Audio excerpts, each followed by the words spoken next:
क्रांतिकारी जय भीम नमो बुद्धाय। आज आपण वाढोणा तालुका शेनगाव जिल्हा हिंगोली या बुद्धभूमीवर या ठिकाणी उपस्थित आहोत आणि या ठिकाणी येण्याचं महत्त्वाचं कारण म्हणजे या आपण जो परिसर पाहिला अतिशय सुंदर असा प्रसन्न असा परिसर आहे आणि या पाठीमागचा जो भाग आहे या ठिकाणी बुद्धाची एक 15 फुटाची मूर्ती एक स्तूप मोठ्या प्रमाणे या ठिकाणी उभं होतं। परंतु इथल्या समाजकंटकांनी इथल्या काही जातीवादी लोकांनी येऊन दरम्यानच्या या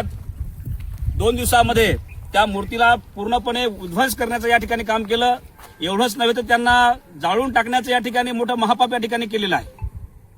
आज या जमिनीवरती 25 वर्षापासून आमचे धम्मगुरू आदरणीय पूज्य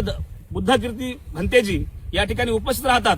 अनेक या ठिकाणी कार्यक्रम संपन्न झाले। 10 वर्षापासून या ठिकाणी मूर्ती उभी होती, परंतु आज त्या लोकांनी कुठेतरी बुद्ध पौर्णिमेच्या या कालखंडाच्या दरम्यान अशा प्रकारचं या ठिकाणी कृत्य केलं। जाहीर त्याच्या ठिकाणी मी रिपब्लिकन सेनेच्या वतीनं व हिंगोली जिल्ह्यातल्या सर्व आंबेडकरी संघटनेच्या वतीनं या ठिकाणी निषेध करतो। या ठिकाणी या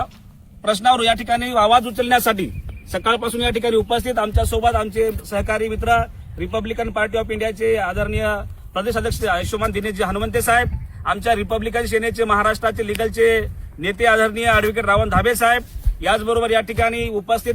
आंबेडकर चळवळीचे नेते आदरणीय प्रज्ञावंत मोरे साहेब, याचबरोबर रिपब्लिकन सेनेचे सन्मानित जिल्ह्याचे आमचे अध्यक्ष आयुष्यमान राजूभाऊ इंगोले साहेब, याचबरोबर या जिल्ह्याचे रिपब्लिकन सेनेचे जिल्हा महासचिव आदरणीय मेजर सिद्धांतजी गायकवाड साहेब, काँग्रेसचे आणि भीमशक्तीचे आमचे सहकारी मित्र आयुष्यमान विशाल इंगोले साहेब, औंढा नागनाथ तालुक्याचे सामाजिक कार्यकर्ते डॉक्टर चंद्रमुनी पाईकराव साहेब, आमच्या रिपब्लिकन सेनेचे तालुक्याचे सचिव आयुष्यमान संजयजी वाकळे साहेब, देशमुख साहेब, औंढ्याहून या ठिकाणी आलेले आमचे आंबेडकरी समाजाचे कार्यकर्ते यशवंतरावजी साळवे, रक्षकजी गायकवाड, आमचे बबलूजी रणखांबे व सर्वच आंबेडकरी पक्षातले सर्वच कार्यकर्ते पदाधिकारी। आज आपण या ठिकाणी पाहिलं असेल की सकाळी जेव्हा घटना आमच्या समोर आली तेव्हा सर्व आंबेडकरी समाज आणि बौद्ध समाज पूर्ण धम्म उपासक या ठिकाणी मोठ्या प्रमाणात पेटून उठले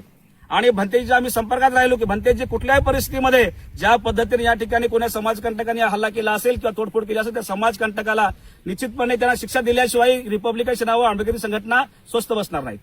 आणि त्याच अनुषंगाने आम्ही सकाळपासून पाठपुरावा या ठिकाणी